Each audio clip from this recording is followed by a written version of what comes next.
तर नमस्कार मित्रांनो, ठरलं तर मग या मालिकेच्या आजच्या भागात सुरुवातीला बाहेर गुंड अर्जुनला मारत असतात, पण मधुभाऊ सायलीला बाहेर जाऊ देत नाहीत. त्यामुळे ती चांगलीच भडकलेली असते.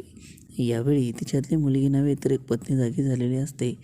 चक्क सायली मधुभाऊंच्या मनाचा विचार न करता अर्जुनच्या बाजूने त्याच्याशी भांडण्याचं असते. मधुभाऊसुद्धा यावेळी थक्क होऊन सायलीला ऐकत असतात. सायली मधुभाऊंना जाब विचारत म्हणते की आमचं कॉन्ट्रॅक्ट जेव्हापासून बाहेर आलं आहे तेव्हापासून मी सगळ्यांचं ऐकून घेत आहे, पण आता नाही. आज माझ्या नवऱ्यावर वाईट वेळ आली आहे. सगळ्यांसमोर त्याच्यावर हात उचलला जात आहे आणि मी शांत बसू शकत नाही.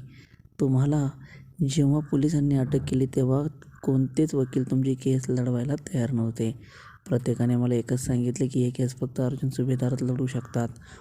तेव्हा मी त्यांच्याकडे गेले आणि माझा हा पर्याय आला. तुमच्यासाठी मी किती चपला झिजवल्या आहेत याची साक्षीदार फक्त कुसुमताई आहे. माझ्यावर आश्रमातल्या मुलांची जबाबदारी होती. मला बाहेर काढायचं होतं तेव्हा तोच माणूस माझ्या मदतीला आला. त्यांच्या सोबत राहिल्यावर मी त्यांना जवळून ओळखू लागले. त्या माणसाने मला नेहमीच सुखी ठेवलं आहे आणि तुम्ही आज त्याच्याबद्दलच असं बोलता. इतके दिवस मी तुमची मुलगी म्हणून मान राखण्याचा प्रयत्न केला, पण आज जर माझ्या नवऱ्याला कोणी खाली दाखवण्याचा प्रयत्न करत असेल तर मी ते ऐकून घेणार नाही. आज ही सायली अर्जुन सुभेदार तुम्हाला सांगते, जर का माझ्या नवऱ्याला त्रास झाला तर मी कोणाचंच ऐकून घेणार नाही. सायली एवढं बोलूनसुद्धा मधुभाऊ ऐकायला तयार नसतात. बाहेर अर्जुनची गुंडांची हाणामारी होतच असते. दुसरीकडे सुभेदार आणि किल्लेदार एकत्र जमलेले असतात. तेव्हा कल्पना आणि प्रताप किल्लेदारांसमोर अर्जुन आणि तन्वीच्या लग्नाचा प्रस्ताव मांडतात. यामुळे रविराज आणि प्रतिमाला मोठा धक्का बसतो. रविराज म्हणतो की हे कसं शक्य आहे, आपल्या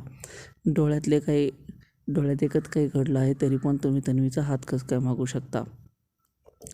अर्जुन भर साखरपुड्यात तिला एकटीला टाकून सोडून गेला होता. दुसरीकडे हाणामारीचा जोरात आवाज आल्यावर सायली बाहेर जाऊ लागते. तेव्हा मधुभाऊ तिला अडवतात. सायली फार गयावया करत असते, पण ते काही ऐकून घ्यायला तयार नसतात. सायली म्हणते की या माणसाने कोर्टात तुमच्यासाठी आणि कोर्टाबाहेर माझ्यासाठी नेहमीच लढा दिला आहे. आज माझी वेळ आहे त्यांच्यासाठी उभं राहण्याची. मला सोडा. इतक्यात अर्जुनच्या डोक्यात मागून कोणीतरी काचेची बॉटल मारतं.